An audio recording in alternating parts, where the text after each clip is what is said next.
very good morning. Welcome to Mornings with Ken Rosato. It is Thursday, July 9th, as the month of July now just swings right by like nothing ever happened and it's nobody's business. I'm Ken Rosato. We'll take your calls at 888-658-0234, 888-658-0234. To kick things off, there he is, Meteorologista. I got it.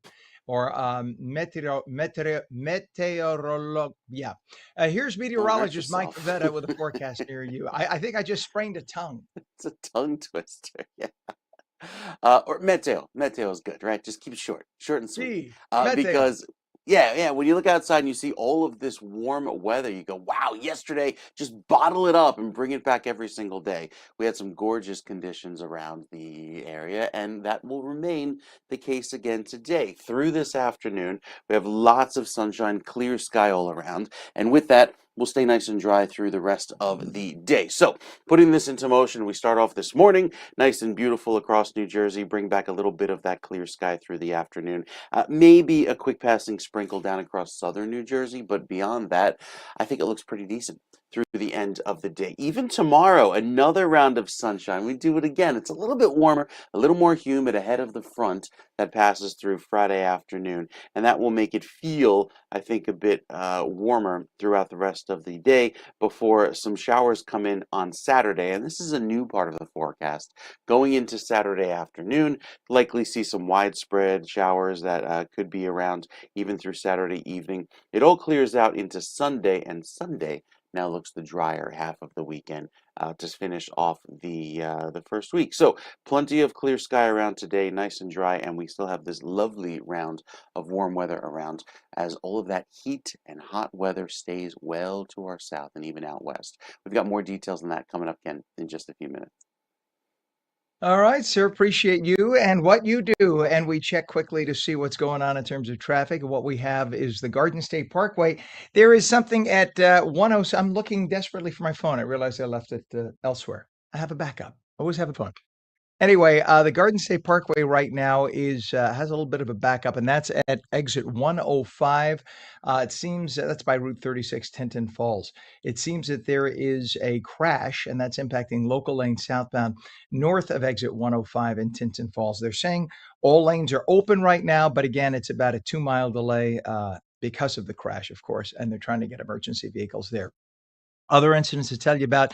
We have congestion now on the Garden State Parkway, and that is northbound from north of exit 148, the JFK Drive exit to 150, Hoover Avenue, Bloomfield. All lanes are open, but that is a 2-mile delay. You have problems right now in the area of the New Jersey Turnpike, actually two issues.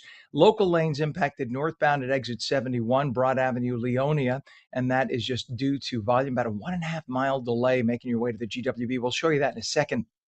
And then the Pulaski Skyway, we have delays northbound from Broadway to Tunnelly Circle in Jersey City. Tunnelly Circle, a favorite place of Pam, our director, who cannot pronounce it.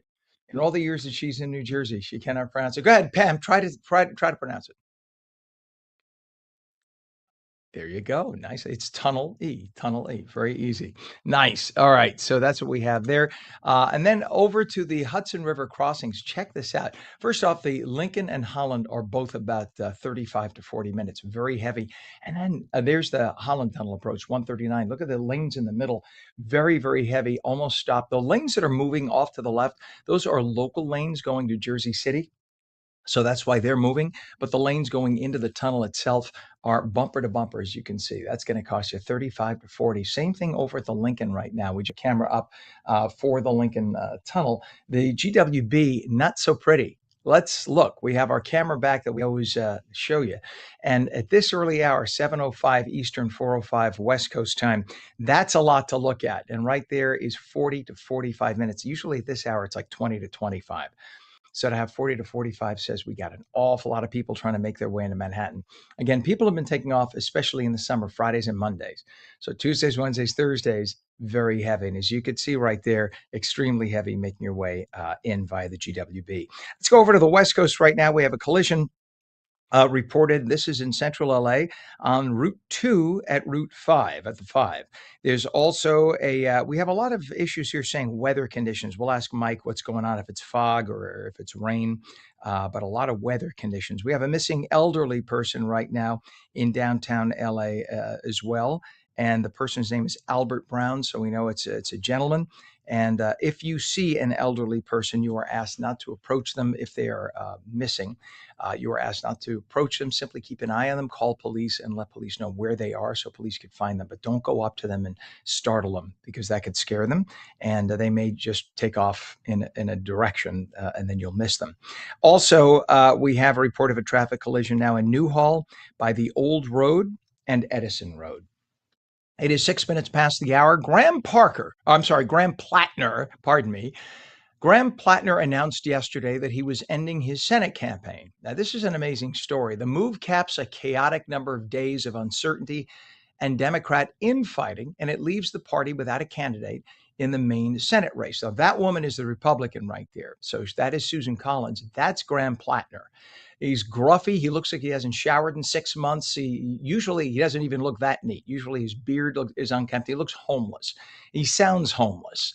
And when you hear some of the stuff he's accused of doing and some of the stuff he admits to have done, you scratch your head and wonder, this is the best the Democrats can do. Now, the Democrats have gotten a reputation of putting up gays, minorities, and soy boys when it comes to men. And every time they put up a woman for certain key races, they lose. So they decided, after you had a Trump Vance ticket, to put up a guy, a dude.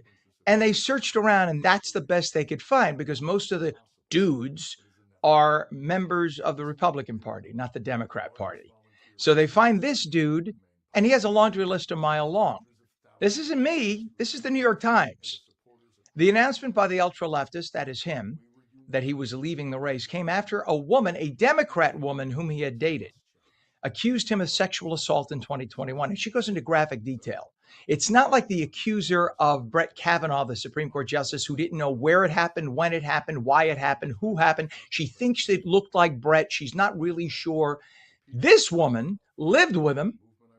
She could tell you every aspect of every square quarter inch of his body. And she gave detail about what he did. She had kicked him out. She said he broke in, he forced his way in, he was drunk, but yet sober enough to remember and talk. She says in violent detail what he did to her. And it took a Democrat woman to wake up the Democrats? Methinks not. Let's get into this. After seeing the numbers, his percentage, his support slipping, suddenly the Democrats turned against him. When he was ahead of Susan Collins in the polls by about 5 points, the Democrats stuck with him no matter what. This is what he was accused of prior. He was accused of physically abusing another ex-girlfriend, but she was a Republican. That didn't count. New York Times withheld that story. Shame on the New York Times. Why? Because it was a Republican and you assumed it was party related? So it's okay to abuse a Republican woman, but not a Democrat woman, because a Democrat wouldn't lie, but a Republican would lie? That's the New York Times, the paper of record. So they kept that quiet. Then they talked about the fact that he had a Nazi tattoo that was present in the death camps, like it was nothing. No big deal. He was a kid. He was on the teen app that was known as Kik, K-I-K. That's where like underage kids and young adults get together and try to hook up. Yet he was on that app exchanging sexually explicit messages with young girls. We don't know if they were of age or not. They may have been adults, all of them. We don't know. But nonetheless, if they're adults, they're probably only 18 or 19. And he was doing this shortly after he had just gotten married, literally a week after he had gotten married. They said, according to the published reports, that he announced sexual assault victims should take some responsibility for themselves. And after he commented that, he said, quote, "Black people don't tip." That's what he said. That's his quote. This is his quote, Graham Plattner. "Black people don't tip," he said. And he called rural voters racist and stupid. He used the word faggot against gays. I'm gay, I could say it. He used the word faggot openly against gays and against people whom he did not like. He also used the word retarded against anyone whom he disagreed with. He called all police bastards, and he called an American soldier who was shot by the Taliban dumb and said the soldier didn't deserve to live.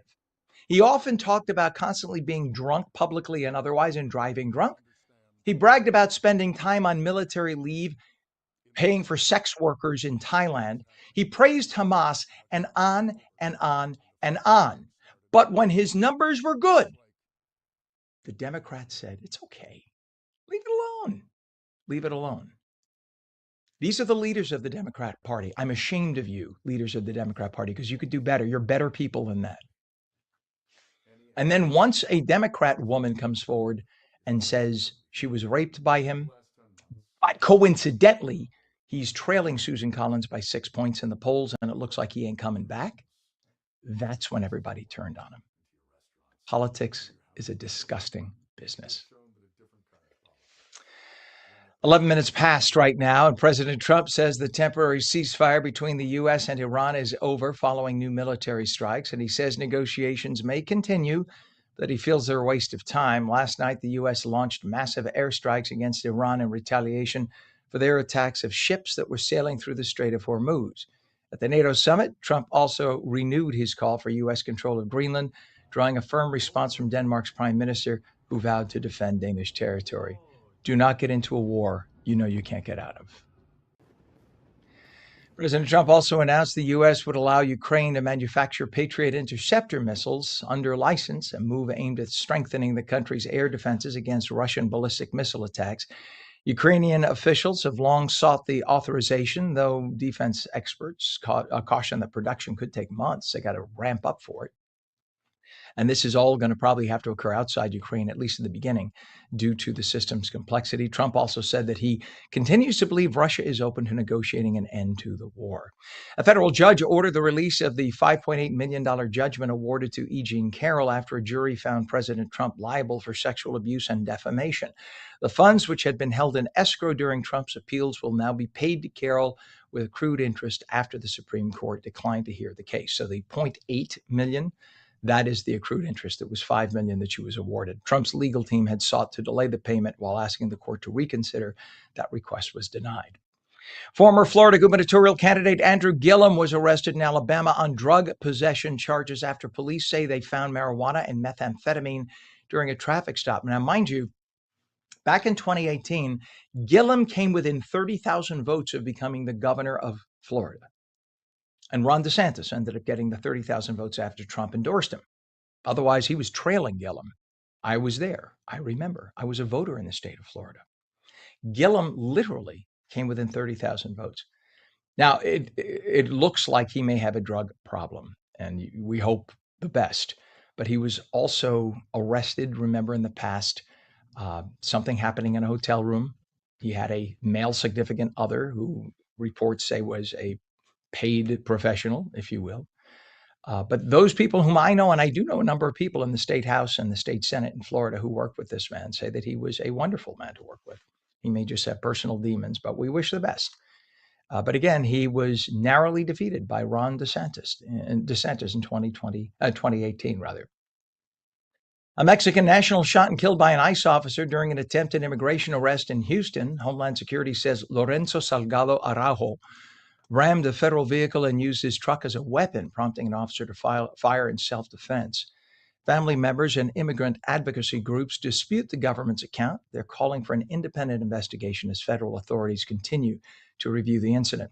An Arizona man who admitted to living illegally in Tonto National Forest for about 8 years has been sentenced to probation after pleading guilty to violating fire restrictions and unlawfully residing on federal land. Authorities say Mark Aaron Gatz accumulated 1,000 pounds of trash at his campsite, and he reportedly ignored warnings to leave and clean up.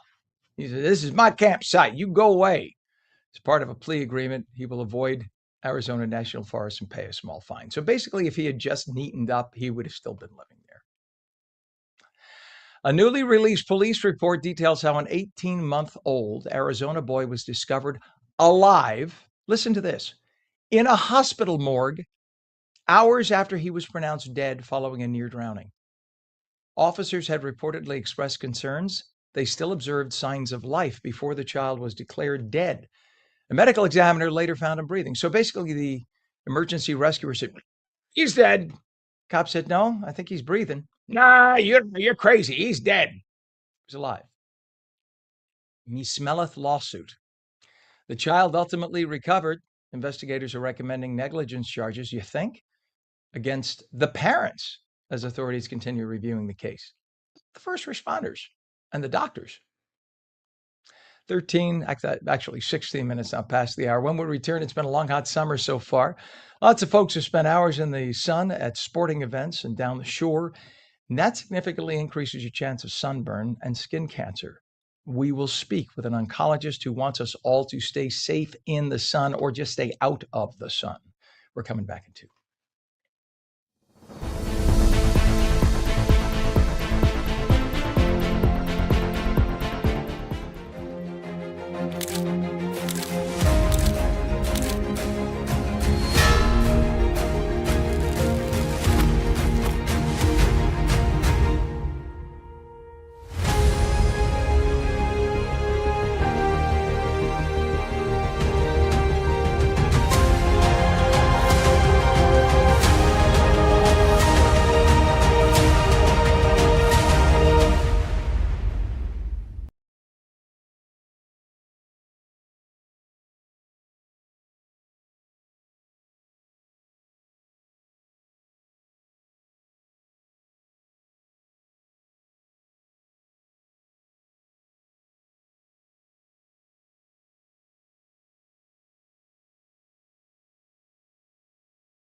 A very good morning to you. Welcome back to Mornings with Ken Rosato. It is Thursday, live in New Jersey and New York. And now we welcome LA. It's 18 minutes past the hour. Meteorologist Mike Favetta with the forecast near you. Heat advisory yesterday in LA. How'd they fare, Mike?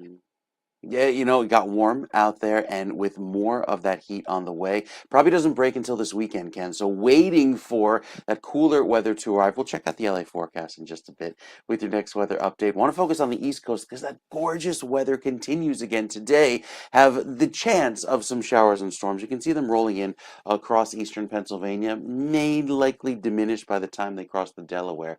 But our forecast looks pretty dry through this afternoon and for the next few days. Look at the futurecast showing most of that wet weather staying to our south and east for today. By the time we get to tomorrow, the chances increase as the front approaches, and then by Saturday, you see there's some dots of green around on the screen. Might see a little bit of wet weather to start the weekend, but at least we finish off on a sunny and dry note.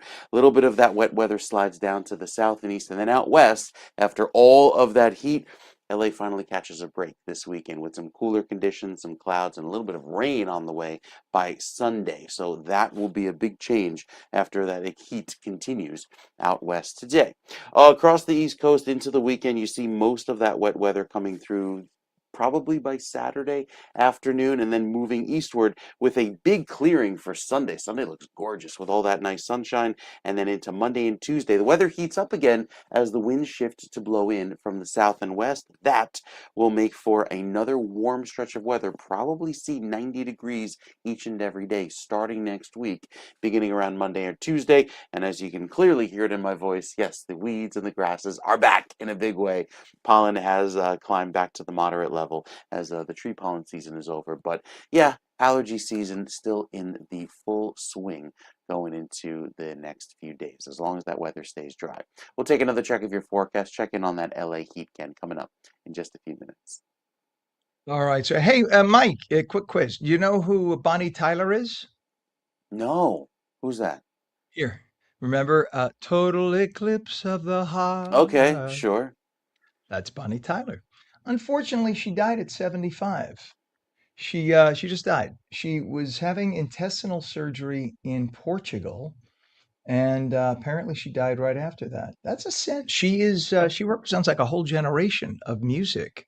Didn't hear a lot from her here, but she had a lot of European hits. Oh, But okay. sorry, may you rest in peace, Bonnie Tyler. And think about the whole, like at least two generations of people who were raised listening to that song. Turn around, Yeah, bright eyes.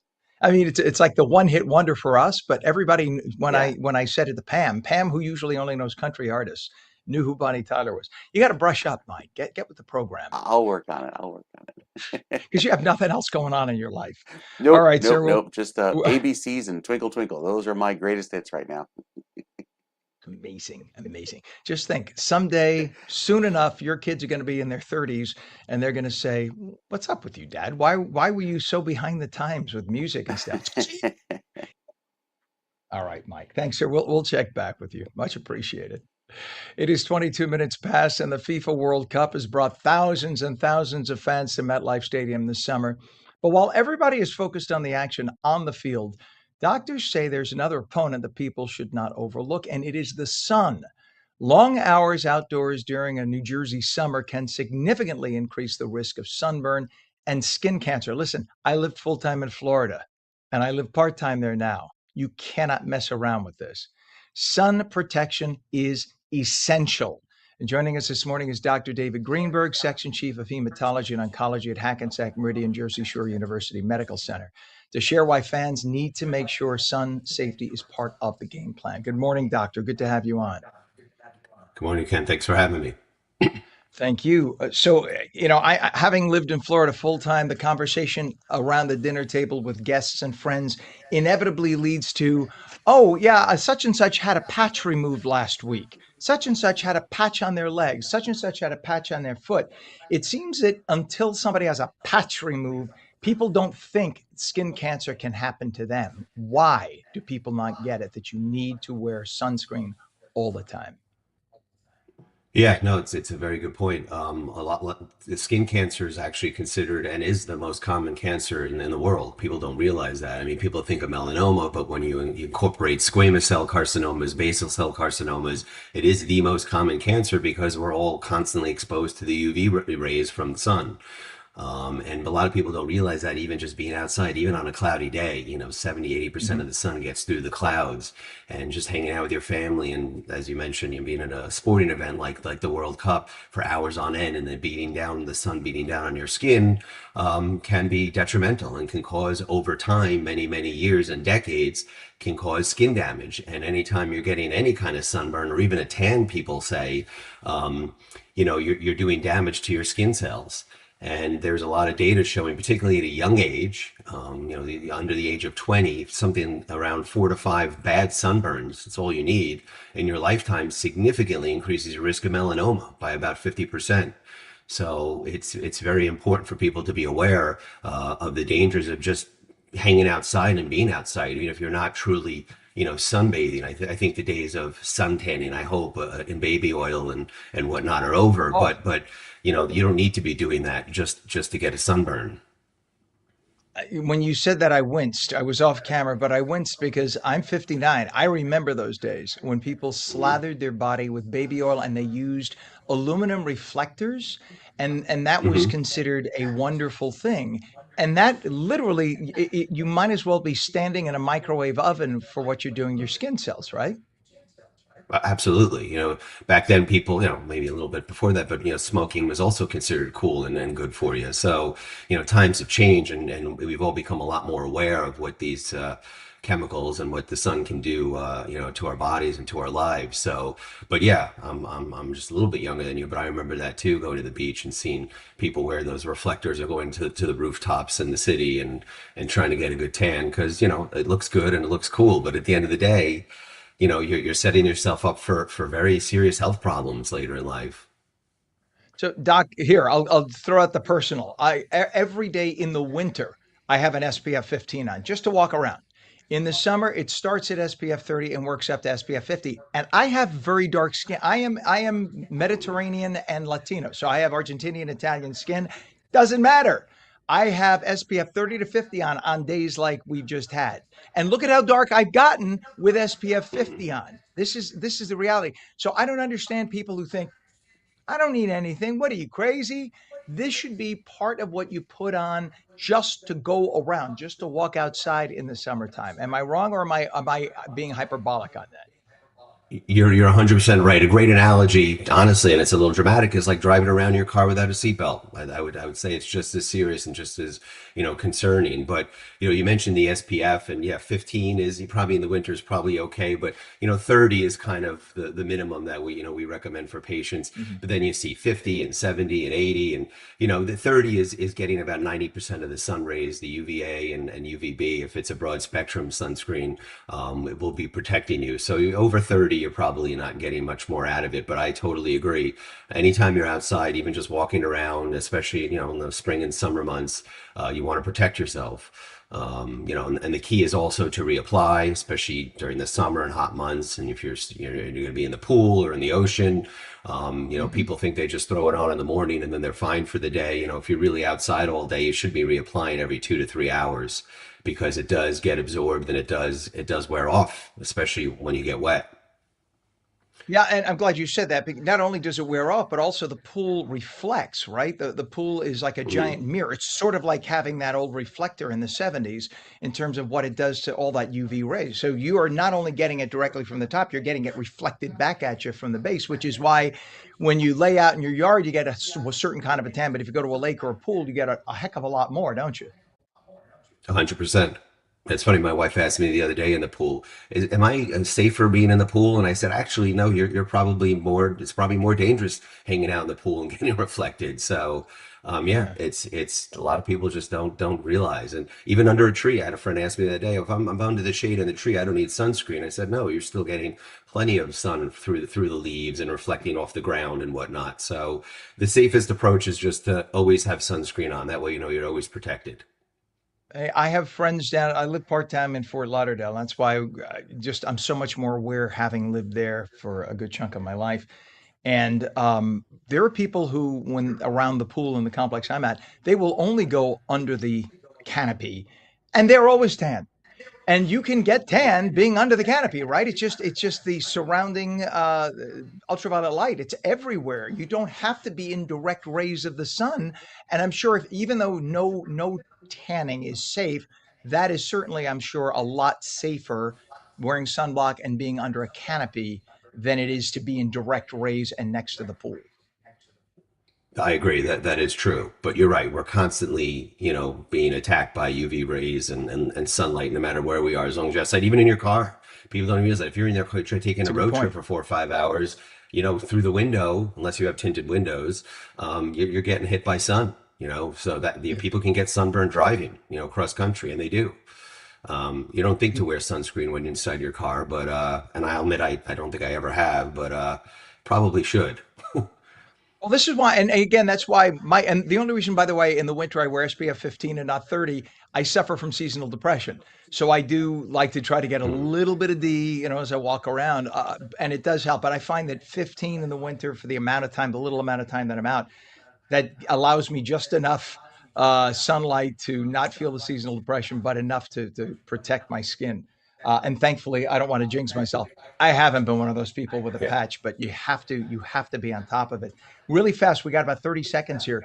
Bemotrizonol or Yeah, bemotrizonol. bemotrizinol, That's right? Yeah, I know a new it's a tongue chemical. twister. Bemotrizinol. So yeah, real quick, it's really cool stuff. It's the first new sunscreen that's been approved in the U.S. since the 90s. So this is it's been in Europe for about 20, 30 years because of certain laws and the way the FDA works. It wasn't really available here till now. They just approved it last month. It's very cool because it's a broad spectrum sunscreen. It blocks UVA, which is what really responsible for a lot of wrinkles and skin aging, and UVB, which is the more responsible for skin cancers. But it blocks both of them, and I think people are going to love it because a lot of the sunscreens, I'm going to get into much into this, but there's, chemical and there's the mineral sunscreen. And the mineral sunscreens are the ones that probably work a little bit better, but people don't like them because they leave that white kind of pasty chalk look on people, and that's not cool at all. What's great about the bemotrizinol is that it's clear and it does block both UVA and UVB, and it does not get absorbed into the skin like the chemical sunscreen. So it stays right on the surface of the skin. It's a very photostable compound, they call it. So it stays on longer. It doesn't wash off as easily, and it's completely clear. And again, like I said, it's blocking all the harmful sun rays. So I think that's going to be a great option for people going forward who really want to protect themselves. And do everything they can to prevent getting skin cancer later in life. It sounds like that's what we should be all switching to. I have a note. I made a note there as you were talking. Yeah. That's on the list to purchase today. Absolutely. Dr. David Greenberg, Section Chief of Hematology and Oncology at Hackensack Meridian Jersey Shore University Medical Center. Great advice. Thank you for coming on this morning. Enjoy your summer safely. Thanks so much. You as well. Have a great, happy, and safe summer. Thank you, doctor. Have a good day. All right, we're coming back in 2 minutes. Summer travel season in full swing. Whether you're flying across the country or taking a road trip down the shore, hours spent sitting could take a toll on your back. So you got dangers from the sun and dangers from the chair. We'll tell you about it when we come back.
A very good morning. 34 minutes past the hour, Thursday, July 9th, 2026. Welcome back to Mornings. Meteorologist Mike Favetta has the forecast near you. Good morning, Mike. Are you staying away from the sun? Oh, here comes Mike. He has to flip the switch.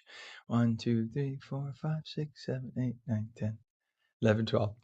We have a technical glitch. All right, so here, let's do this. Let's talk. Here he is. The dog Meteorologist was in Mike the Favetta way. has the I forecast tripped near over the you. Take dog to two. get to the camera, so that was a little mistake. He's a 70-pound lab, he's not Oh small. my God. So and when he moves, he's black, so can't see. Thing. It's almost Friday, right? We're almost there, almost at the end of Yes. the week. Thank Yeah. God. And after so much sun yesterday, I got to enjoy a really pretty day. I found myself under a tree by the pool. It was lovely yesterday, and with all of the gorgeous blue sky. We can do it again today. Lots of clear weather around, even though there's a threat of some passing showers and storms, and they're developing right now just off to our west. They start to migrate eastward, giving a little bit of that wet weather around going into the afternoon. And most of that stays just to our south, maybe northwestern New Jersey. Likely just gets a few clouds, but by later on this afternoon into this evening, a few of those clouds develop into tomorrow morning. Then going into the day tomorrow, lovely clear sky as the front passes through, nice and clear. It's Saturday that could have some widespread showers and storms as the back end of that system pulls on through. And then we're dry once more on Sunday, so something to keep an eye on. Even if you had those Saturday plans, you might be looking to the sky, wondering if it's going to rain as those storms move on through. A lot of that wet weather is currently off to our north and west, over the Midwest, and staying there, at least for today. So we get another dry, mostly dry day today. But out to the west coast, this is where all of that heat is building, not a cloud across California. So it stays nice and dry there. And with that, it'll remain on the hotter side with that heat advisory up until we get to tomorrow, where the cooler weather starts to move in. It's this wind coming off of the mountains, and it's called downsloping, where you get this hot, dry wind that compresses over the Sierra Nevada, and that allows for all of that heat to build into the coast and right along the shoreline. So places like LA will stay very hot today until the winds start to switch direction and pull in some of those clouds that you see by Saturday and Sunday, and with that, some rain by the end of the weekend. So that'll finally break the heat that has been ongoing there for the last several days, even though it's nice and clear right now. Back to some clouds and showers later on this weekend for you out on the West Coast. But until then, enjoy the sunshine. Out east, we stay nice and dry today, and it remains clear this afternoon for most of New Jersey. We've got details on what to expect with our ongoing drought. The new drought numbers coming in just about an hour, but we'll take another check of your forecast coming up again in just a few minutes. All right. Very good. Mike, I'm going to ask if you can come back in just about a minute. I'm going to do traffic and want to talk about the upcoming heat wave that we have once again. And this time that we know Sure. it's coming, what to Yeah. do. All right. We'll be right back, Mike. Just about a minute for traffic. I appreciate you. It is now 69 degrees northern New Jersey, 70 degrees in Trenton, in Los Angeles, 65 degrees, 64 degrees in San Diego. In terms of traffic, on Route 3, we have a crash reported westbound by the Hackensack River Bridge in Secaucus or Secaucus, depending on where you're from. I was told years ago, look at that mess. Look at that mess. So this is, you can see there, this is by near the Hackensack River Bridge. Apparently the right lane of 4 lanes and the right shoulder are closed, and that is causing that massive traffic. So you see everybody's going over to the left. So on the left lane, which is, it's on the left side of your screen, but the left lane there just had a little movement, but the right lanes are not moving. So try to get to the left if you want. And that is, again, there are injuries with this crash. So that's going to take some time. Again, it's Route 3 westbound by Hackensack River Bridge in Secaucus or Secaucus, 2 left lanes, and the right shoulder are all closed. So the middle lanes are open. That's how they're getting through. So just give yourselves a little extra time. Try to avoid that area. Over to the Pulaski Skyway northbound, we have a disabled vehicle by Broadway in Jersey City. The right lane is closed. And then your Hudson River crossings. Lincoln is now 40 minutes. Holland is 45. It is just a solid mess on the Holland Tunnel on Route 139, making your way from the Turnpike to the Tube and then the GWB upper and lower levels. We have a lot of traffic for this hour. 45 minutes already reported for the GWB upper and lower levels and you can see there. That's actually not so bad. That looks better than it did 15 minutes ago, actually. I bet you that's down to about 30 now. 30 minutes as opposed to 45, which is what we had 15 minutes ago. We'll see. Usually at this point, right there, that's about 2 miles to the Manhattan side. You're talking about close to a mile to the beginning of the bridge and then 2 miles to the Manhattan side. And the fact that you're just starting to see build up there, you see the trucks on the upper level on the right. That suggests to me 30 to 35. All right, good luck. Over to the West Coast, a few issues we have: a traffic collision, no injuries in South LA by the 110 and the 105 where they intersect. We have a collision now in East LA at the 710 and Martin Luther King Jr. Boulevard, and a collision that just occurred in Central LA by the 5 and Route 2 by the connector where they both meet. All right, it's 7:40 right now. Let's bring back our friend meteorologist Mike Favetta. And Mike, you had yesterday the good doctor, the climatologist, who's New Jersey's Hmm. state climatologist, and now he's a quick friend. He was amazing to have him on yesterday, Yeah. the good doctor. And you, for those who don't realize, Mike was also a professor of meteorology. He taught many a student the science of meteorology. So we are blessed to have you here. So talk a little about the heat that we have coming back, what it means, how to prepare for it, and what it could mean Hmm. in terms of, you start with the heat wave and what it means for drought, et cetera. I think the duration of the heat for over several days and the fact that it doesn't really cool down that much at night can lead to that prolonged heat because typically, as we had John Morales, the meteorologist, on last week, who was explaining that the overnight temperatures are something that usually your body can adjust to and take a break from the heat. When that doesn't happen at night, especially if you don't have really good air conditioning, that could lead to the long-term problems. So when we talk about health and safety, specifically regarding heat, you have the two phrases. You can kind of break it down into two buckets. You have heat exhaustion and then heat stroke.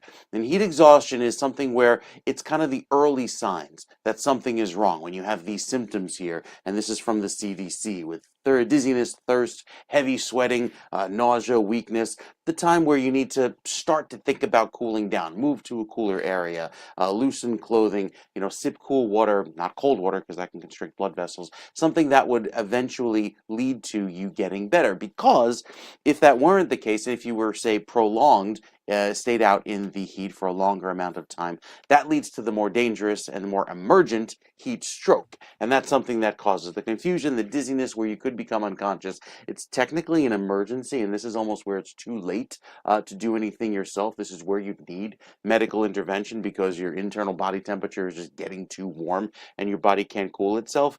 And that's where it requires calling 911, with an emergency dispatch, because getting cooler faster is the most important thing. Ken, this is something we see at a lot of the a lot of the races that I work, the big athletic events around the city, whether it be the New York City Marathon, the NYC Half, or even the New York City Triathlon, when these runners and these bikers are straining their bodies, on hot pavement. Sometimes the medical teams have to take a dramatic measure and dunk them in an ice bath just to cool their bodies so quickly because, as one physician put it to me plainly, their brain becomes scrambled eggs at 105 degrees when your body temperature goes that high, and you could have permanent brain damage. So keeping your body cool and knowing the signs of early intervention before heat exhaustion becomes heat stroke is really important.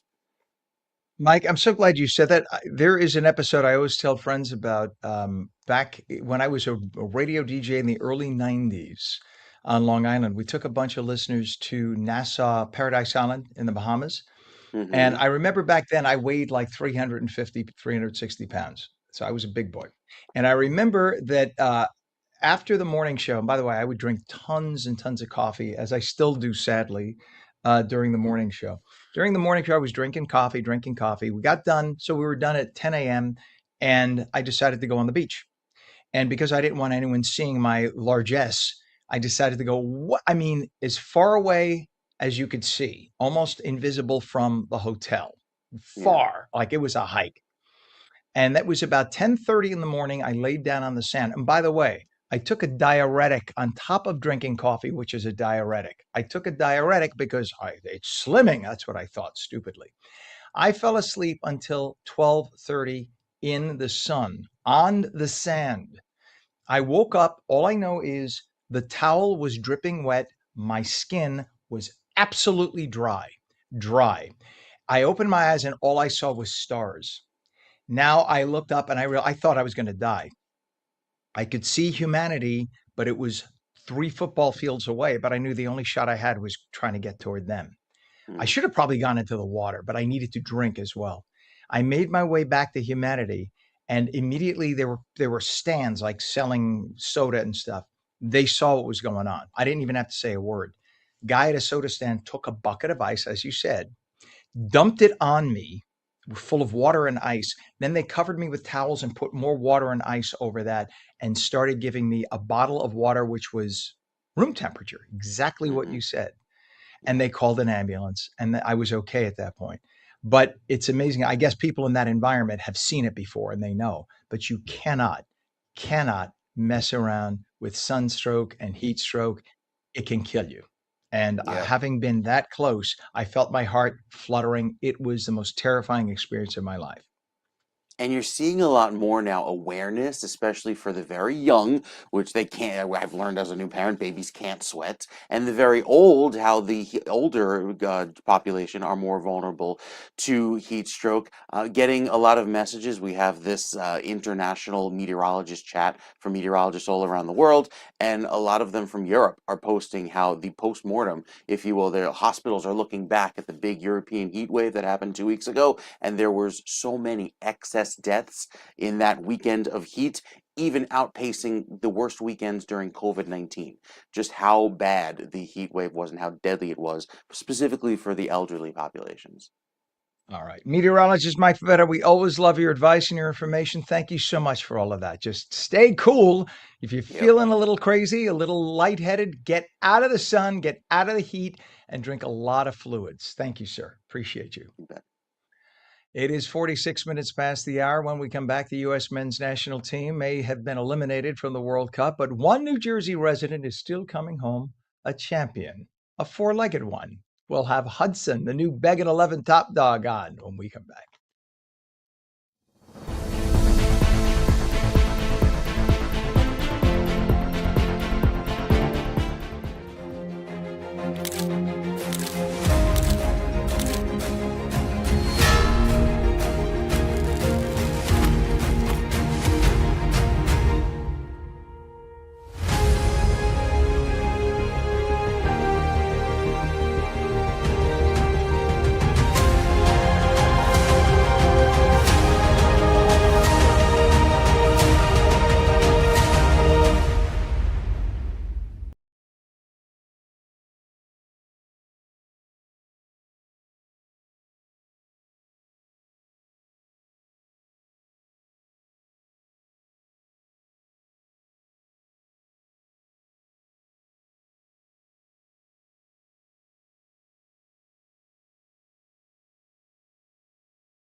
Welcome back to Mornings with Ken Rosato. It is 49 minutes past the hour, taking calls at 888-658-0234. Here's meteorologist Mike Favetta with the forecast for your city. And Mike, in just a few minutes, we're going to speak to the Beggin' 11 top dog, Hudson, who is from Guttenberg, right here in New Jersey.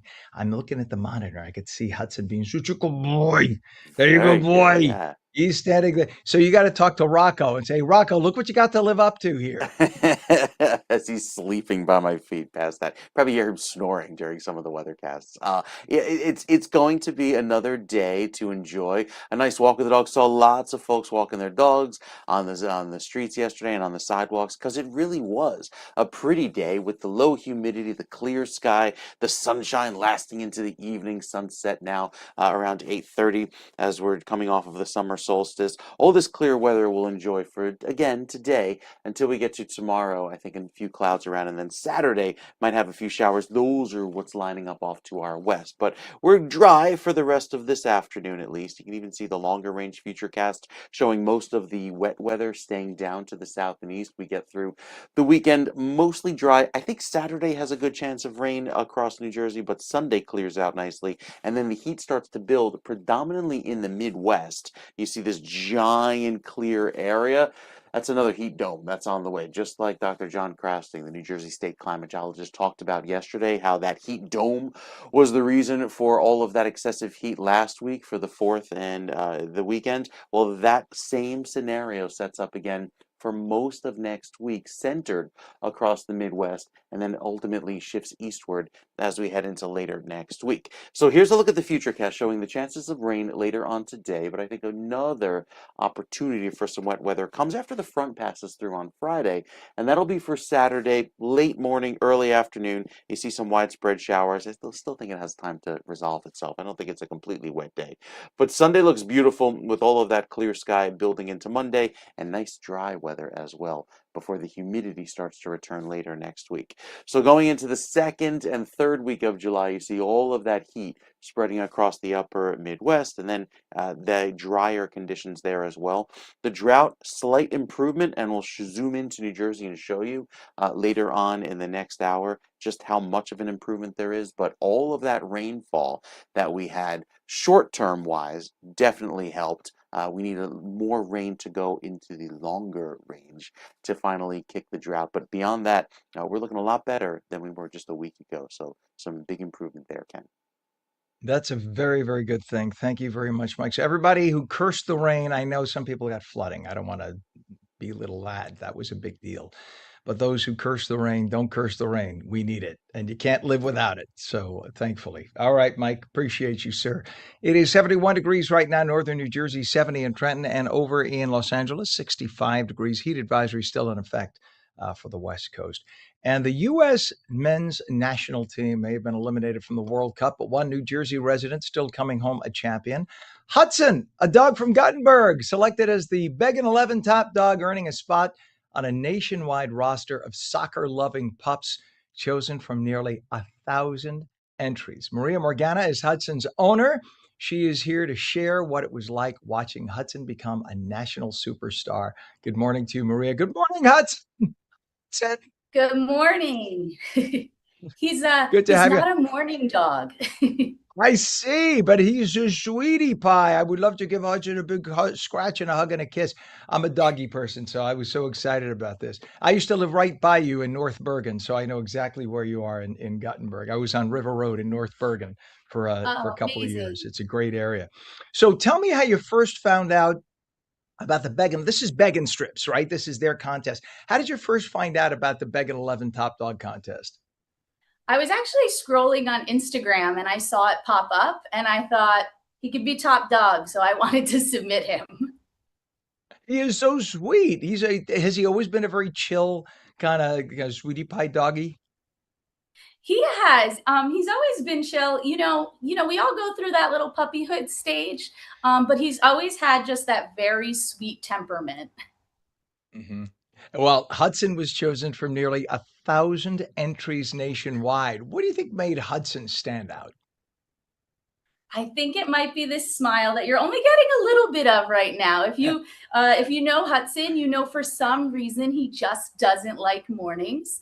But he does have this really great, genuine smile, and we are huge USA fans. So here, I found Hudson smiling. Is that Hudson smiling? You're laughing, so you That's know that Hudson's. smile. That's Look at the that award-winning face. smile right there. top That dog. that face, I would love to grab that face or give him a kiss right under nosy. Just a sweetie pie. I love slobbery dog kisses like it's nobody's business. That I could spend the whole day hanging out with Hudson. And Hudson's thinking, dude, get away from me. Uh, he's he's a good No, boy. And he that's it. loves it. He loves it. Guttenberg's a great area. You got the waterfront. So I'm guessing he got his name because you have a view of the Hudson right there. You know, my students told me that's a little cliche that there's the Hudson River. We're in Hudson County. I just really liked the name. And until everybody pointed it out to me, I didn't think of it like that. Oh my God. So you didn't even put two and two together. I bet you it was subliminal. You were surrounded by all things Hudson. So the word was in your brain and you probably learned to like it and thought, oh, that's a great name. That's hilarious. I love it. Yeah. So what was it like experiencing the excitement of the win in person with Hudson? And did Hudson sense something big was happening? Did he respond? He is just happy to be. But I'm a teacher in North Bergen. So funny that you lived there. We love North Bergen. We were on our lunch break. He's the school therapy dog. So I was out on a little walk with him and I happened to open my email and I saw in the subject line, Beggin 11 top dog. And I couldn't believe it. That's so I sweet. There were 11. Go ahead. I'm sorry. Go ahead, Maria. No, I actually couldn't wait. Usually teachers love their breaks, but I couldn't wait to get back into the classroom to share it with my students. That's my mother was a teacher and a school administrator. My mother-in-law was a teacher, so we got a lot of that in my family. Very happy and thank you for being a teacher. Has Hudson always been outgoing since he was a pup, revealing his top doggedness from when he was little? Yes. Oh my gosh. He's cute now. Like he's very cute now, but you should have seen him as this little fluff.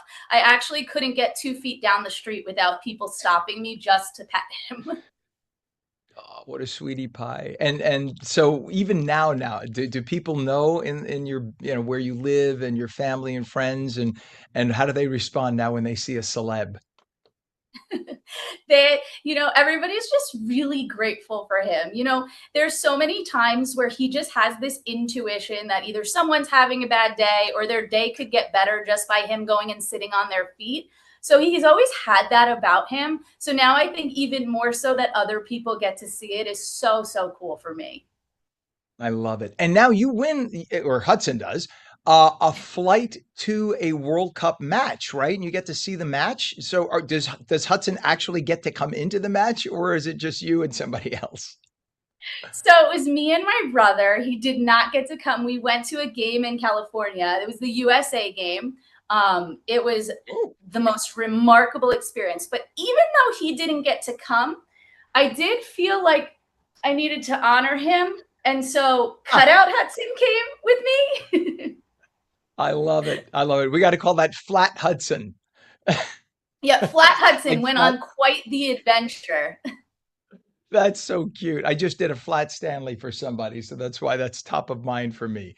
I love that. I love that your New Jersey people, including our little furry people there, Hudson, Team USA. Unfortunately, they only made it to the round of 16, but I think they did good and they did well, or I should say they did well, teacher. They did well because they had Hudson rooting in their corner. So that's fantastic. We want to thank you for coming on. It is just exciting to have you here and part of the area. Began 11 Top Dog Hudson and Hudson's owner, Maria Morgana of Guttenberg, teacher in North Bergen. Congrats again, and thank you for coming on this morning. Congratulations, Hudson. Thank you so much for having us. You bet. It's an honor. An honor. How sweet. What a sweet face. I would love to kiss that little face.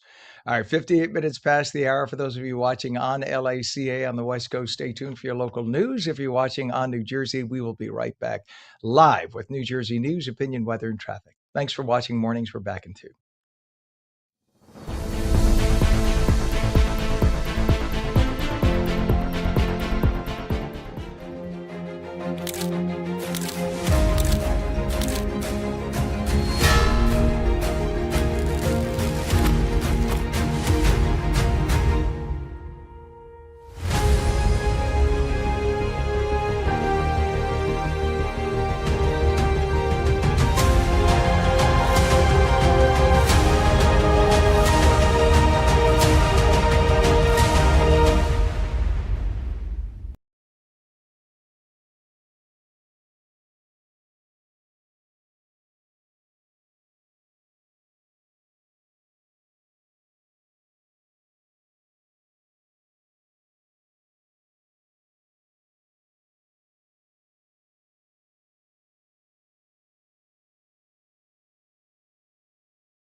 Very good morning. It's 8:01 on Thursday, July 9th, 2026. Welcome to On New Jersey Mornings. I'm Ken Rosato taking calls at 888-658-0234. Partly cloudy this morning. Thunderstorms possible in the afternoon.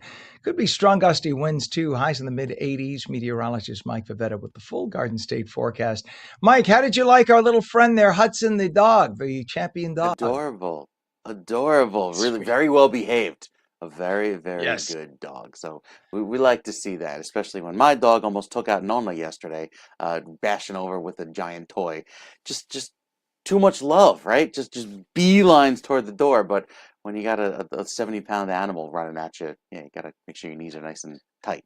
Uh, on a day like today, dogs might be running around and enjoying all of the sun. Plenty of clear sky through this afternoon. Look at these temperatures already warming into the low 70s, and we will see highs that make it back into the low 80s today. We're running already about 5 to 7 degrees warmer than yesterday, and the humidity more noticeable. That muggy weather starting to creep back into the picture through the rest of the day. So some clouds around right now, working across the Delaware. Some of these showers starting to bloom into some bigger clouds and maybe a little bit more of this afternoon thunderstorm variety type of cloud. But I think they'll arrive through the afternoon and really get going closer to 4 or 5 o'clock today. So it's late afternoon. You get most of the day dry before you have to worry about some rain later on this evening. And even still, tomorrow heats up fast. We will be warming quickly into the low 90s, probably by lunchtime, and staying there until some showers and storms return, start to cool us down, but the humidity stays high. That's key into your Saturday morning. Then by Saturday afternoon, another round of storms likely comes through, most of them across southeast New Jersey, and Sunday looks very dry and very pleasant. So a couple bumps on the road until we get to a dry finish to the weekend. Temperatures reach the 90s tomorrow, back in the 80s this weekend with lots of clear sky, Ken. All right, Mike. I'm sorry for leaning over. I'm trying to get a camera shot here for our traffic. We have some big traffic incidents happening. All right, sir. Much appreciated. Thank you so much. It is now 71 degrees in northern New Jersey, 72 in Trenton. Down in Cape May, 67 degrees, and it is 70 degrees in Vineland. Let's take a look at Route 3. This is what we were getting a camera shot of for you. An absolute mess now. Route 3, we have a crash with injuries. This is around the westbound Hackensack River Bridge in Secaucus, 2 left lanes and the right lane and the right shoulder all closed. And look at what you have. Stopped traffic. It is an absolute mess. It's been that way for 30 minutes. These poor people are stuck in that. And there's really nowhere to go. So that is, again, Route 3, and that is westbound by Hackensack River Bridge, Secaucus, 2 left lanes, 1 right lane, and the right shoulder closed. So you have like 1 or 2 middle lanes for everyone to squeeze into and get by, depending on where you are. In some cases, it's 1 lane. In other cases, it's 2 lanes. But that's all they have. There's another angle for you just to get an idea. Just an absolute mess for those poor folks. I feel for them because I have been in stuff like that before, as we all have. We don't have a camera shot for this, but this is over by the Lincoln Tunnel now. There's a crash on 495 westbound. So this is as you come back from New York into New Jersey by the Helix, west of Route 3, North Bergen, 1 right lane blocked. So this, I know exactly where that is. That's before you get onto the turnpike. So if you're coming on 495, you can get off on the right side. There's the Route 1 exit, then there's the Route 3 exit, and then the turnpike. So after the Route 3 exit, before the turnpike, there's a crash on the right lane. That's always full of traffic anyway in the morning, and now it's especially full of traffic. Pulaski Skyway, disabled vehicle northbound Broadway in Jersey City. Right lane of 2 lanes closed there. We have a crash on the turnpike, Eastern Spur northbound, north of interchange 15W, which is I-280 in Kearney. Right lane is blocked. And then your Hudson River crossings, we have people going into the city now at the Lincoln Tunnel. It's about 3540. This is the Holland Tunnel approach, 139 coming from the turnpike to the Holland Tunnel. I was going to say the GWB. You can see it's actually moving, except for that 1 lane right in the middle. The people off to the left, don't count them. They are getting off at local streets in Jersey City. It's the ones in the middle and to the right that you have to look at. It's heavy, but it's moving. So it's 35 minutes in. And the GWB upper and lower levels I've lightened up quite a bit. It's only about 20 minutes into Manhattan right now. This is a good shot. You can see that wide open. It's just beyond that people start to back up as they come under the lens right about there. So it's just beyond that point, but that's 15 to 20 is actually a very good ride. So if you're going to head into Manhattan, do it with the GWB. 8:06 right now with the FIFA World Cup bringing global attention to the region. Communities across New Jersey are finding creative ways to celebrate while creating lasting opportunities for residents. This coming Sunday, Elizabeth will host Game On Culture Fest. It is a free, family-friendly event. It combines soccer, live entertainment, cultural performances, workforce resources, and community engagement. Crystal A. Orr is president and CEO of the Urban League of Union County, and Curtis Myers Jr. is deputy executive director of the Housing Authority of the City of Elizabeth. We say good morning to both of you. Good to have you on. Good morning. Good morning.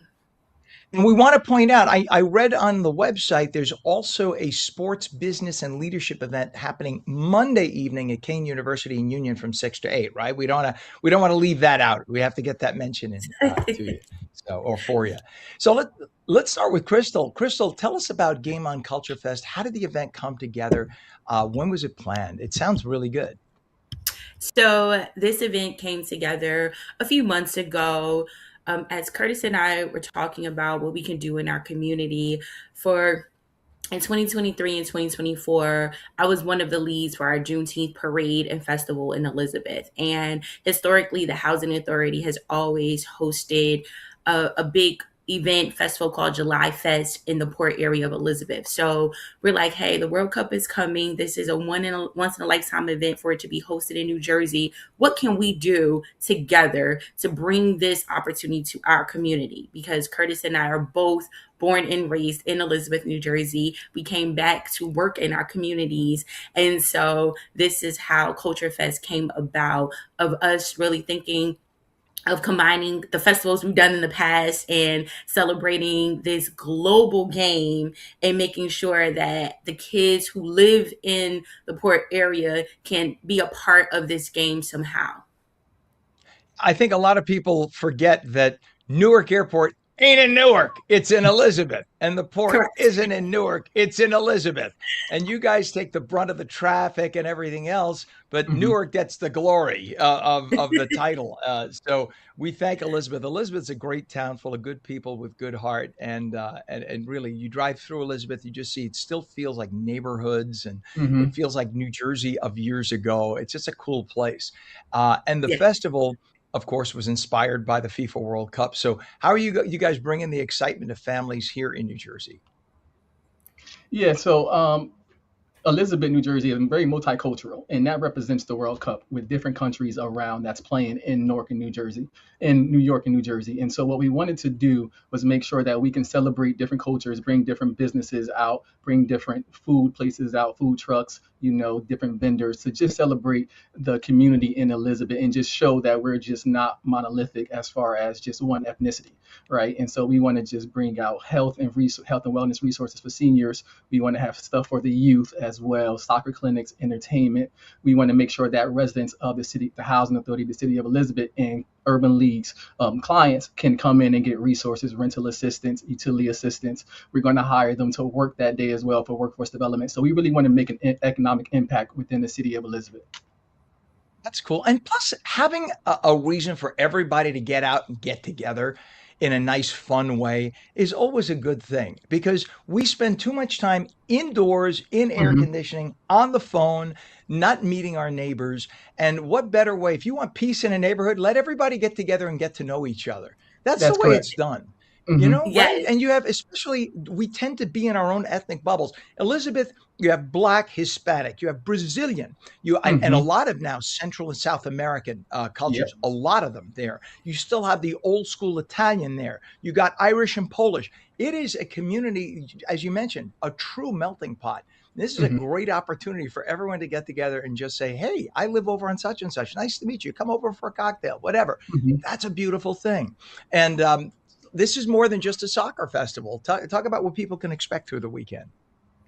Yeah. Yes, so I'm glad that you mentioned Ken in terms of the peace because at Urban League we are working with the Attorney General's office in terms of violence prevention, and this is a way to bring people together peacefully for teens and youth to come together peacefully. And we're announcing here one of our biggest surprises for the teens is that we have one of the newest, hottest rappers out right now, Zeddy Will, who will be Mhm. performing at Culture Fest on Sunday. So we know that the teens of all backgrounds love him right now, so they could come out and come together.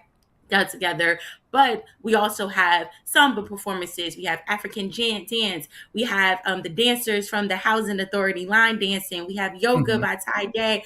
We have a podcast station. We have a big soccer clinic with some of the top coaches around the country. Mhm. Gotham. We have Red Bull represented, former Olympians coming. So and that's curated by Champions of Change. So this is not just this is I should say this is multifaceted, Yep. and that's Mhm. just for Sunday. So clearly, you two haven't done any planning at all. It's obvious. You No, just no, slapped not at this all. together. And Curtis, Monday, we talked about this at the top. Monday shifts the focus toward workforce development and networking. So why was it important to include the career and economic opportunities alongside the celebrating?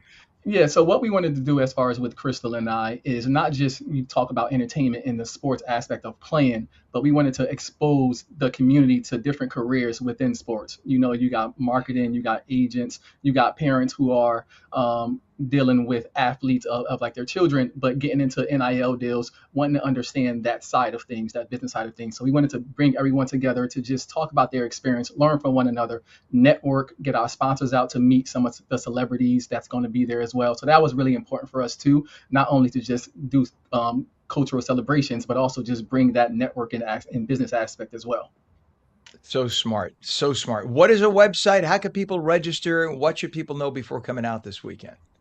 Sure. So they can register at www.gameonnj.com.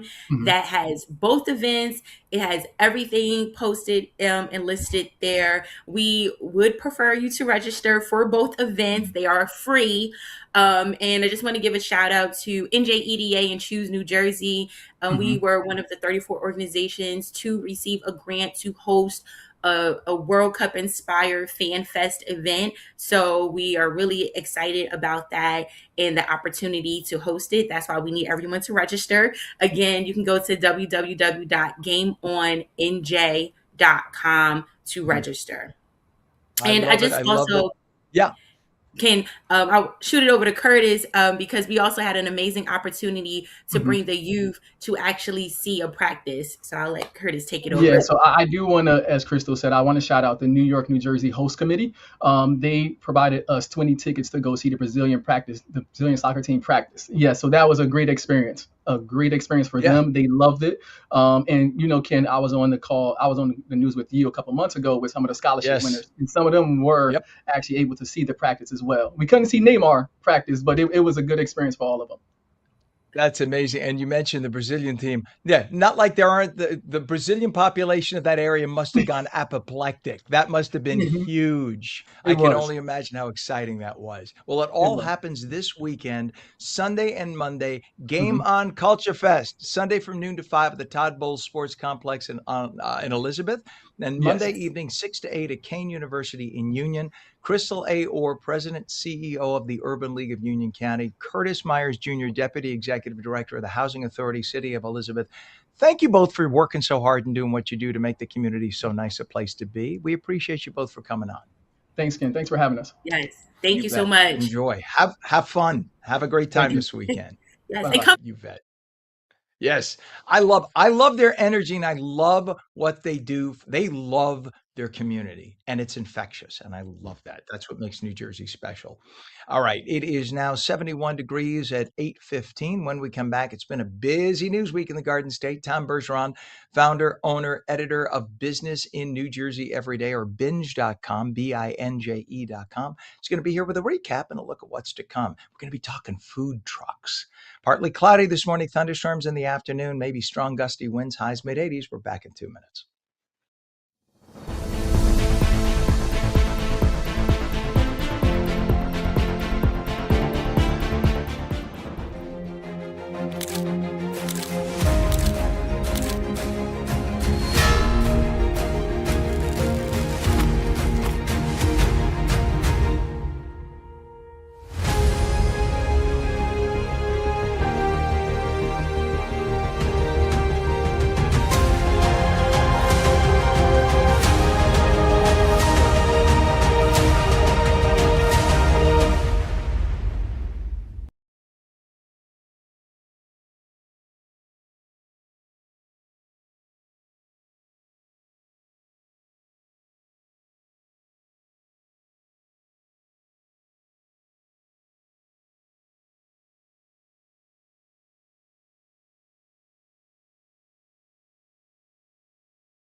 Welcome back to On New Jersey Mornings. Ken Rosato at 8:17, taking calls at 888-658-0234. Meteorologist Mike Favetta with your full Garden State forecast. Good morning, Mike.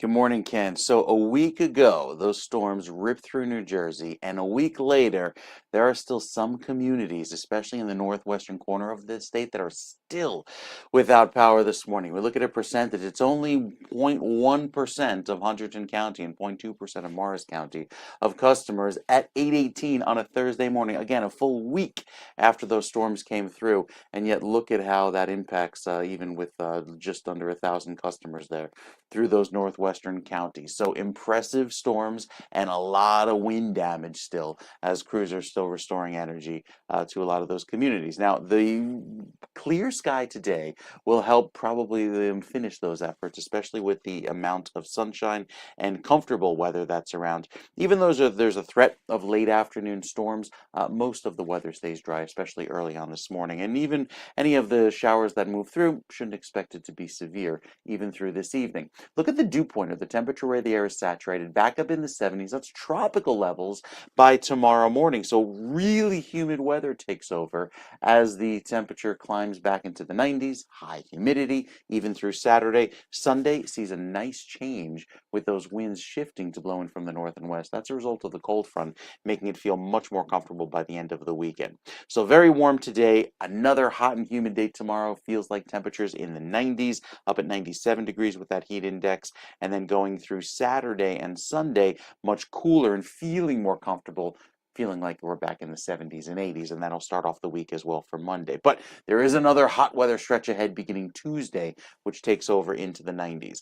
Gorgeous weather today, UV index at an 8. Yesterday it was at a 9, so another round of sunshine making it feel great. These are the lines of storms that come through later on in the day. I think Saturday it takes its time to get here, so at least off to our north and west for now. By this afternoon, could see a few pop-up showers, not expected to be severe. Another clear day ahead for tomorrow, a beautiful Friday. Late afternoon showers roll through, and then Saturday, same deal. Starts off dry, but could have another round of showers and storms later on in the day, closer to 5, 6 o'clock in the evening as they work on by, and that will ultimately cool us down and bring back the lower humidity that we'll enjoy by Sunday, taking over into next week, starting off a little warmer.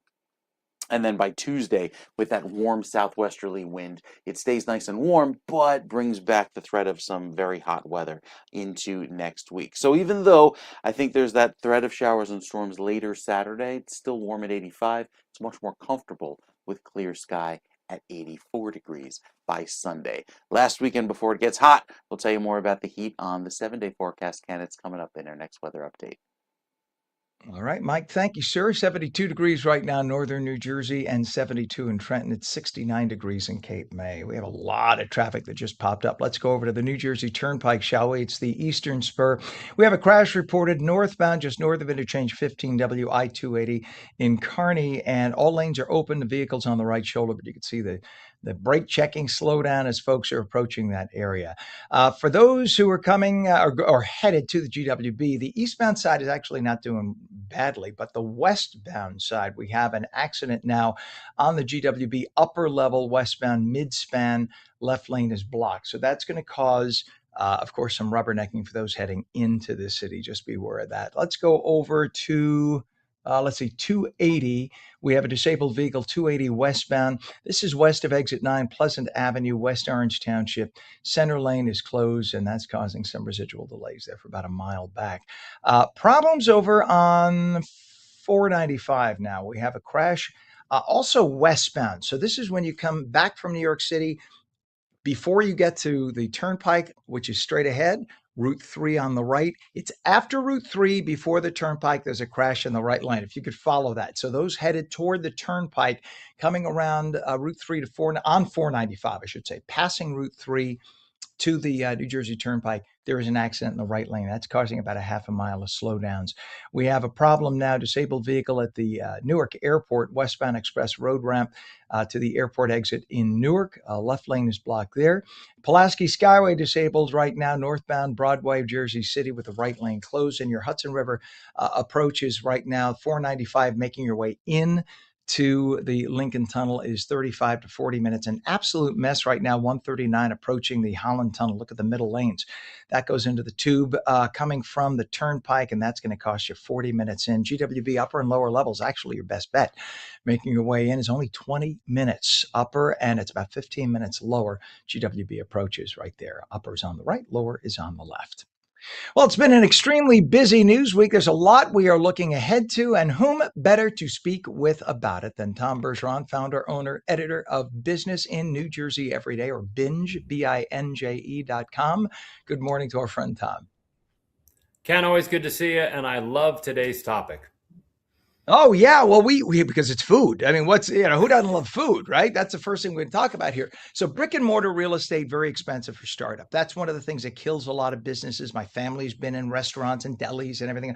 And it's, if you can't make that rent every month, that's what puts them out of business in a lot of cases. So people in the food industry are starting more and more food trucks. We have 1,500 food trucks in the Garden State right now. Is this now a trend? Is this bigger than ever before? You know, people have come to accept it. They've come to like it. They've come to look forward to it. And what I found on, going around for 4th of July weekend is there's really a small business entrepreneur story. Now, Ken, I know you're a big funnel cake and corn on the cob on a stick type guy, but these are real businesses doing real things with real people who have thought out what they're doing. They don't want to call it a second career as much as it's just a pivot. And their stories are just fascinating. So when you add a food truck, in addition to ordering, if you take just a second to understand where they're coming from, I think you'll learn some really great things. I'll run through a couple that I saw. Bitchin' bacon on a stick. I mean, what more could you want than that? But there's a great backstory. This is a woman, Marianne Imhoff, who's a veteran. She served in West Germany. She was very clear that it was West Germany and not Germany. And a corporate career. And she said, why not? Why not bacon? And she has fun with it. Her signature item is not just bacon in a stick. She throws kielbasa and Taylor ham on it and calls it a meat lover special. And then she got real creative and she threw shrimp on there and calls it her surf and turf stick. So this is not your traditional idea that you did. Here she is at the Red, White, and Blue. She does all the Rutgers games. She was fantastic. And then you keep going more and more. So I ran to a Venezuelan food truck, right? And we all know Mexican food, and we all know Jamaican and island food, and we know a Brazilian steakhouse. Who's familiar with Venezuelan food? So here's Maria Delgado saying, I want to bring more of my culture to the area. So it's arepas is her specialty gift. Mm-hmm. And the one thing she did is she said, look, we're a food truck, but we're not, it literally says a sign, we're not a fast food restaurant. So everything's going to take 5 or 10 minutes to cook. It's only fresh, gluten-free ingredients, but you get a real taste of Venezuela. She's just as proud of her native land as she is of her food. Just a great story. I'll continue on at the same thing. Black Dog Barbecue. Tom, go ahead. I'm going to pause you for a second. Having lived in Miami 5 years when I worked for CBS in Miami, as you said, who knows about Venezuelan food? I don't know if you saw me jet my hand up. There was a Venezuelan community in Miami. It still is a big one. And I was turned on to the arepa back in 1998. That was my first arepa. I am addicted. I make them at home. They're, for those who don't know, they're corn cakes. And you have chunks of corn sometimes in them too. It's like, think polenta or a corn muffin flat, and then they fill them. You could put almost anything in them, like a sandwich, but they love to melt white cheese, queso blanco, in that. It is the perfect hand food, street food, because, I'm sorry, my mouth is, and they slather it with butter. I mean, there can't be anything wrong with that. Corn, butter, and cheese. What's wrong with that?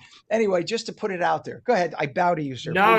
Listen, it was absolutely fabulous. And she's like, this is not Mexican food. This is not an empanada. This is Venezuelan food. You have to experience it. And she was just so proud of it.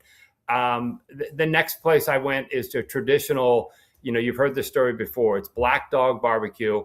Eric Logan, he's been in law enforcement, FBI, corrections his whole life. He did some time in D.C. in the South, fell in love with Southern barbecue. You can see where this coming. He comes back up to Sicklerville. He can't find it. So he creates his own recipe. That takes time. He serves it to family and friends. They keep encouraging him more and more. You have to do it. Now he's got the truck. He does it on weekends. A couple years he's going to retire. This is going to become his full-time gig. But he's like, this isn't a job. This is a labor of love. I love cooking. I love barbecue. So this is not just a ham and egger on the weekends trying to make a few bucks. He's doing what he loves. The final one I have to tell you is really special. I saw this one yesterday at a corporate event. It was Kristen Cheatham, Hudson Willow Coffee, right? So the food truck itself looks like a little boutique shop. There she is. What they offer, this is not, a box of Joe and some munchkins. She's got fresh pastries. She's got fresh croissants. She's got various flavors of lattes. She's got Tai Chi and maca and all that kind of stuff that my daughter drinks that I don't have any idea what it is. But the people there loved it. So it's the idea, if you're going to have a corporate event, and we reach the corporate audience, this is the type of place you want to bring in your parking lot for a ribbon cutting or an event. She couldn't have been any nicer. Again, she started this about a year ago, just sort of a career pivot, and said, I want to do what I want to do, and I want to make great coffee, and I want to use fresh ingredients. And I'm telling you, it was just absolutely delightful. Amazing. I do the Pizza Bowl. There's the 6th annual Pizza Bowl. We just had the 6th annual recently. And Bucky's Pizza, I believe they're in Chatham. Bucky's Pizza started with a food truck. The owner of Bucky's Pizza was a corporate exec in Manhattan. His wife was about to have a baby, got laid off right 2 weeks before the wife was about to have a baby. Went to one of the brother-in-law, and asked to borrow some money to start a food truck. Bucky's Pizza. He had never made pizza in his life. Never. He went on YouTube University and taught himself how to make the best damn pizza. And literally, he, after a year or two, became the best pizza in the state of New Jersey. And he has a brick and mortar, but he started with a food truck. And the food truck was so out of control, he got called to take it everywhere, that he had to open brick and mortar to keep up with the quantity. And if you go to their website, it actually says, when we run out, we run out. You have to reserve your pizza on Saturdays. That's insane. But the food Ken, is I've that heard good. of people I having judge food you. trucks at weddings now. I mean, this is a real sure. business with real food. But really, look, you're a reporter. You know the deal. You work the beat. You just talk to people, and you get the story behind the stories. When you find out the people on the inside of those food trucks, their stories are fascinating. They're entrepreneurs. They're business people. They are just people for various reasons that said, hey, I want to start this and do it. And the food is fantastic. And it's a story behind a story that we love telling. Fully agreed. All right. Tom Bergeron, founder, owner, editor of Business in New Jersey Every Day, Binge, BINJE.com. My friend, love when you come on every week. Have a great day, great week. See you next week. You bet. Thank you. And when we come back, artificial intelligence transforming industries across the country, including healthcare. Our friends from AARP New Jersey will present a fascinating segment all about it. We're back in 2 minutes.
Very good morning. It is Thursday, July 9th, 2026, 8:30 in the morning. We have 72 degrees and welcome back to mornings. I'm Ken Rosato, meteorologist Mike Favetta.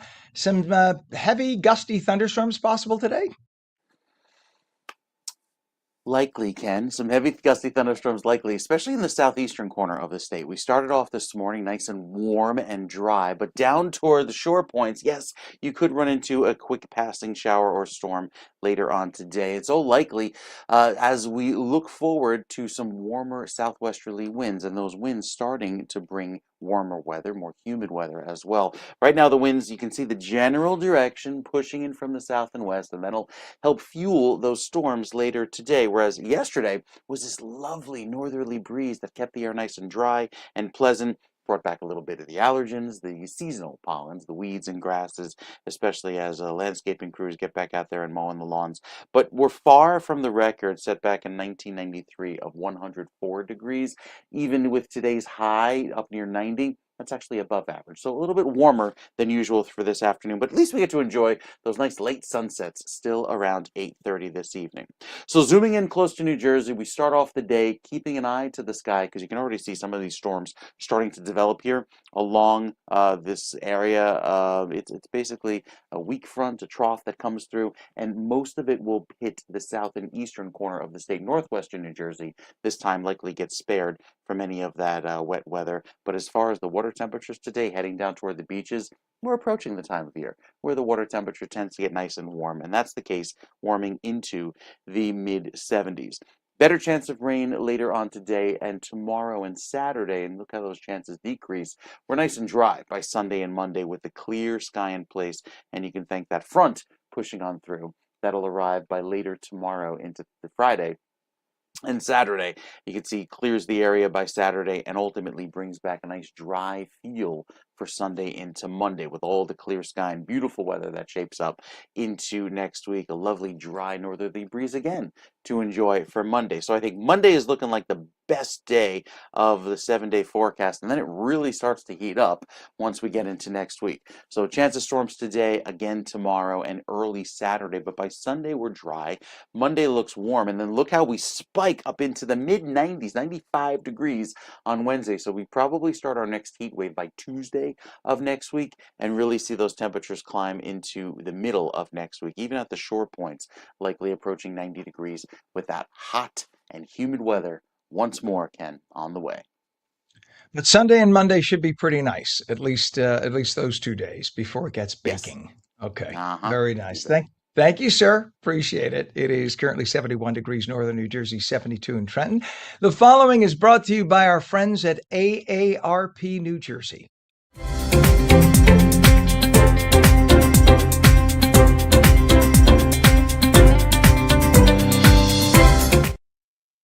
Artificial intelligence is transforming industries across the country, including healthcare. But at United Methodist Communities, the goal isn't to replace human caregivers, but to give them more time to focus on what matters most, and that is caring for residents. Joining us this morning is Travis Gleinig, who is the Chief Information Officer at United Methodist Communities, to discuss how AI is helping to improve compassionate care while keeping people at the heart of the process. Good morning to you, Travis. Good morning, Ken. Thanks so much for having me. I'm thrilled to be here. Yeah, I'm not much of a technology Silicon Valley guy, but I do lead innovation for United Methodist Communities here in New Jersey, a nonprofit that's been caring for older adults since 1907. When I think about artificial intelligence, I'm not really thinking about it from a gadget angle. I think about it really from one question. Does this technology give our caregivers more time and presence with the people that we serve? And if the answer to that question is yes, then that's what we're interested in. And if not, then we don't really think that it's inappropriate for older adults. Yeah, but this is, I think a lot of people think when they hear AI, this is replacing somebody. And this is not the intent here. It's to help so that people could spend more time with the patients, correct? Absolutely. There's more than 100,000 people every day turning over the age of 65. By 2030, 1 in 5 Americans are going to be of that age, and we just do not have a workforce capable to support the aging population of this country. The only way we're going to be able to do that is with the assistance of technology like artificial intelligence that can take away a lot of the administrative burden that healthcare workers face and allow them to spend more time bedside with people, understanding who they are and being able to provide that connection, as opposed to sitting in front of a computer screen, which is not something that nurses, caregivers, signed up for. So give me an idea of what this looks like day to day. If I am a nurse and I'm coming to check up on somebody who's in, say, in an incapacitated way, and they need to chart all the information, does the nurse literally vocally tell the AI what the information is? How does it work? Yeah, it's a great question. There are so many different ways that this can be done. And the way I think about it is putting the information where it needs to be. So if you're a caregiver and you're going to somebody, you want to know everything that you can know about that person. You want to know how they take their coffee. You want to know, what their childhood might have been like and their family connections. That's the kind of connection that our caregivers want to bring. An AI, a system can't hold someone's hand when they've fallen, but it can draft a care plan. It can draft an email. It can make sure that people in our communities are up to date and knowledgeable on everything that's going on. And in the world that we are in now with such a caregiver shortage, being able to give those people the right tools so that they can do that in a way that other places can't just gives us an opportunity to have better caregivers, better experience, and better outcomes across the system. And what's the response been like between staff and residents? Yeah, great question. Staff love it because obviously you're taking away things that they don't like to do. People are always skeptical, but we always take a safety first, transparency approach. And that's the same way that when we talk to our residents. A lot of people are skeptical about technologies, artificial intelligence, sensors, monitors, those kinds of things. But what I found is over time, if you explain to people what the real benefit is to them and what information it's actually collecting and how it fits into their long-term longevity, people are much more willing to accept that kind of technology and usage, provided that you are transparent and knowledgeable about what you're looking to do with those people. And you were recently speaking at a longevity venture summit. What were some of the biggest conversations and takeaways from that event? Yeah, wonderful group of investors and entrepreneurs who have really, really great ideas. And I was there as a provider really to put some grounding to those ideas and make people realize that we are not looking to do technology for technology's sake. It has to serve the purpose of caring for somebody, easing a burden, and making that workflow or process much easier.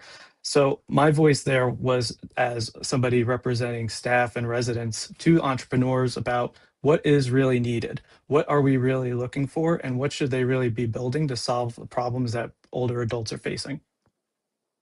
And for families considering senior living for a loved one, what should they know about the role that technology can play? I mean, is this something that a facility should be promoting, saying, "Hey, we have AI assisted workers who can then spend more time with your family"?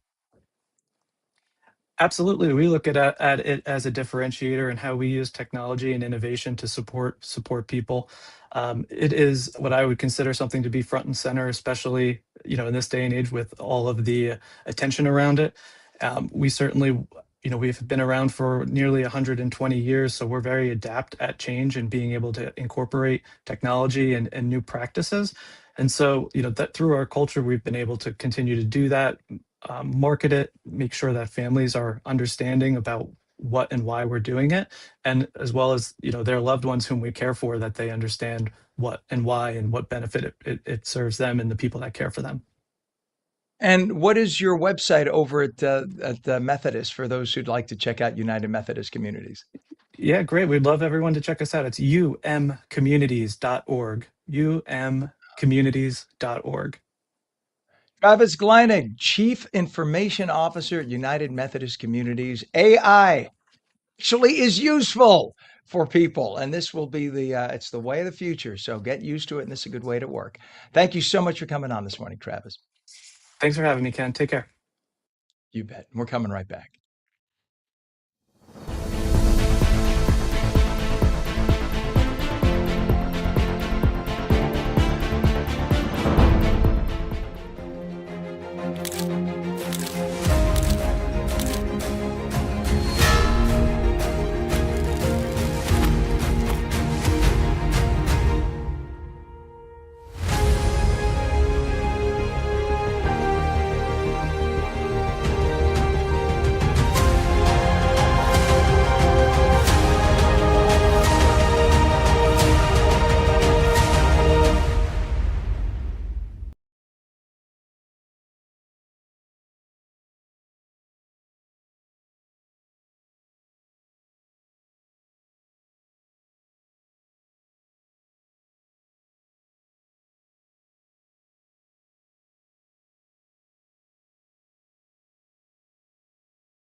Welcome back to On New Jersey Mornings. I'm Ken Rosato at 8:45, taking calls at 888-658-0234. Partly cloudy this morning. Then we're going to get some thunderstorms this afternoon. Could be strong, gusty winds associated, highs mid-80s. Meteorologist Mike Favetta with the full Garden State forecast. Good morning, Mike. Hey, Ken. Yes, we likely could see a few rounds of wet weather later on this afternoon for portions of southeastern New Jersey, and that's where a lot of that rain has already fallen. Would you believe, with the 216% of average rainfall wiping away any rainfall deficit just in the last week, that has actually improved the drought in that little corner of Monmouth County. You can see the severe drought has been over, and even portions west of, say, the Turnpike, you're doing better as well. Up toward the northwestern corner of the state, where a lot of the rain fell, that drought has ended, and we'll likely see this extreme drought in red kind of suppress itself south over the next few days as more rain is in the forecast. So for today, plan on the potential for a quick passing shower, but again, I wouldn't be really too worried about it because most of it is short-lived, moves on by, and then you get back to your regularly scheduled evening activities. With the weather throughout the next few days bringing back some warmer weather and drier weather, most of the heat is locked back to the north and west, but plan on a big warm-up once we get into the middle part of next week. So the heat and humidity lasting through the weekend, even though it's a little bit cooler with less humid conditions by Sunday. I think Sunday and Monday are a pair of days that are really a winner with the dry heat. Monday and Tuesday into Tuesday and Wednesday bring back some more heat and humidity that will likely see that temperature climb to be feeling like it's around 100 away from the shore and closer to the mid-90s right on shore. So some very warm weather on the way, about a week away, where we have another hot stretch even down toward the beaches, Ken. All right. Sounds like Bikram yoga, a hot stretch. There we Hot go. stretch. Thank you. I'll be here all day. Try the veal. Tip your cocktail waitress. Mike, have a wonderful day. Don't kick the dog and kiss the babies. In that order. Thank you, sir. We'll catch you again next week. There we go. Enjoy your weekend. Thank you. All right. It is 73 degrees northern New Jersey, 72 in Trenton. It is 69 in Cape May, 72 in Vineland. A lot of traffic to talk about. To the Garden State Parkway we go. Let's go to exit 145 area. And we have, let's see, this is delays on the GSP. It says northbound from south of exit 143C to 153A.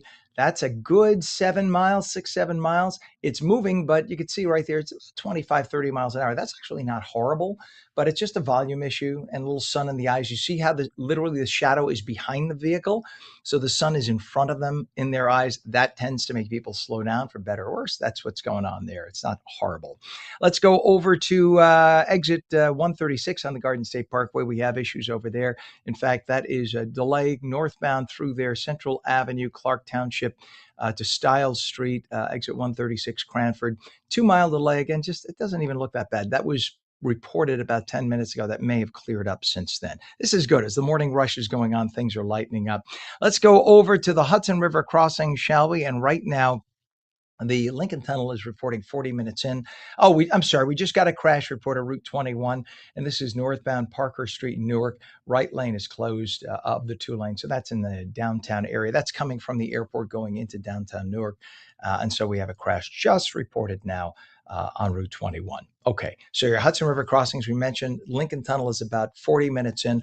Holland Tunnel, also 35 to 40. We take a look at the traffic. Look at that mass of stopped vehicles. This is 139 coming from the Turnpike into the tubes, and that's going to cost you a solid 40 to 45 minutes in. Your best bet actually is the GWB, upper and lower levels of the GWB. Only 15 minutes in right now. We'll look at this. You'll see the upper level on the right, lower on the left. Just beyond that, this is the 2 mile point to Manhattan from this point, just before the approach to the bridge. So there's no traffic there. You go about a mile beyond, that's when you start to get traffic. In total, again, 15 minutes in. It is 8:49. Success on Broadway takes talent, discipline, and resilience, but those same qualities can also help us navigate everyday life. Broadway performer Jumin Huang currently performs in *And Juliet*, shares the daily practice that helped him through major life transitions in his new book, the Rule of Five Journal. He's also the first native Korean to perform at the Tony Awards, and he coaches performers all around the world. Let's say good morning to you, Juman. Hi, good morning. Thank you for having me. Good to have you on. And I know as a Broadway performer, this time of the morning doesn't exist normally in humanity for you, does it? You're right. God bless you. Thank you for getting up. Thank I you. used to do the same shift, not on Broadway. I was a news anchor at one point. We didn't used to go to bed till 3 a.m. and we wouldn't get up Oh. before 11. So yeah, so the idea that you're here, we appreciate it. So talk about what inspired you to create the Rule of Five Journal. Yes, I was going through hard times in my life, and a friend gave me a gratitude journal, and it helped in a way. But I kept wondering, well, like, what do I do with the negative emotions, negatives around me? Because it's all made me focus on positives, and I didn't want to ignore them, right? So I started combining gratitude, 5-1 positivity ratio by Dr. John Gottman, and that was like big starting of the journal, and I slowly adding one by one science-based tools would help me growth daily, and it became a Rule of Five journal. That's amazing. So talk about some of those aspects that help you every day. Give us an idea of your typical morning when you wake up. Yeah, I just had a tea this morning. I wake up having a tea. I'm reading a little chunk of a book. Right now, I'm reading like a history of psychology. No, philosophy. Yes, philosophy. And I do my journal. And in my journal, I start with a 5-1 positivity ratio. It helps me accept my negatives with balance to the positives. And then after that, I do 5 whys. It breaks down the problems I'm facing. And then I do reframing method. It helps me change my perspective of my negatives to positives. And I add habit building daily actions so I can do meaningful changes every day. That's what helps me. That this Rule of Five journal helps me daily. And after I finished my journal, I started plan my day with my daily action and then new perspective that I have. So you find then taking the time to map it out, to write down the what you've done and your goals, et cetera, does that help you focus and move forward once you've written it down? Does it make it more real, if you will, when it's written down on paper as opposed to just a passing thought in the back of your mind? Yes, it definitely helps me. Also, I'm a visual person. I like to see in front of me, and the journal helps me break down what I want to do and what is around me, and that really helps me to realign what's important and what's not, right? And that really And the helps me method is, clarity. I don't mean to step on you, I'm sorry. The method is based on research in psychology and, as you mentioned before, neuroscience, the way our brains are Yes, wired. So yes, this was important, right, to build the journal around these proven concepts as opposed to just positive thinking. There are thousands of books about positive thinking, but this right. actually takes proven neuroscience and uses Yes. that to our advantage.